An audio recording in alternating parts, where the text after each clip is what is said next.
Hello friends, welcome to மக்கள் சேவை channel.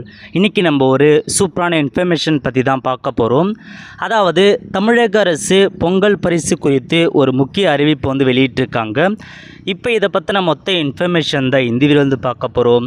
இந்த வீடியோ ஸ்கிப் பண்ணாமல் ஃபுல்லாக பாருங்கள். அது மட்டுமல்ல, இந்த வீடியோ நிறைய பேருக்கு ஷேர் பண்ணுங்கள். ஓகே, அதாவது தமிழக அரசு சார்பில் பொங்கல் பரிசுக்கான அரசாணை வெளியிட்டிருந்தாங்க. அதில் 1 கிலோ பச்சரிசி, 1 கிலோ சர்க்கரை, ஒரு முழு கரும்பு விற்று 1000 ரூபாய் பார்த்தா ரொக்க பரிசு வழங்கப்படும் சொல்லியிருந்தாங்க. அந்த 1000 ரூபாவை பொறுத்த வரைக்கும் யாருக்கு கிடைக்குன்னா அரிசி அட்டைதாளுக்கு கிடைக்கும். அது மட்டும் இல்லாமல் கவர்மெண்ட் ஜாபில் இருக்கவங்க, வருமான வரி செலுத்துறவங்க அவங்களுக்கு கிடைக்காதுன்னு சொல்லியிருந்தாங்க. இப்போ ஒரு புதிய அப்டேட் கொடுத்துருக்காங்க. என்ன அப்டேட்னா, அதாவது அரிசி அட்டை வைத்துள்ள அனைவருக்கும் 1000 ரூபாய் கிடைக்கப்படும் என தமிழக அரசு இன்னைக்கு வெளியிட்டிருக்காங்க.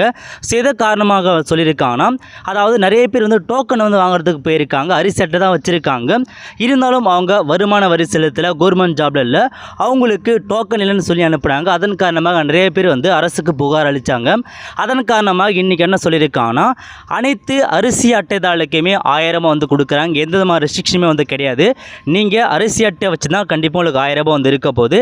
நீங்கள் வருமான வரி செலுத்துபவராக இருந்தாலும் சரி, கவர்மெண்ட் ஜாபில் இருந்தாலும் சரி, நீங்கள் அரிசி அட்டை வச்சுருக்கீங்கன்னா 100% உங்களுக்கான 1000 ரூபாய் ப்ரொவைட் பண்ணுறாங்க.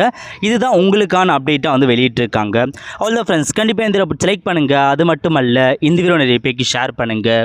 அடுத்து ஒரு நல்ல வீடியோ சந்திப்போம். நன்றி, வணக்கம்.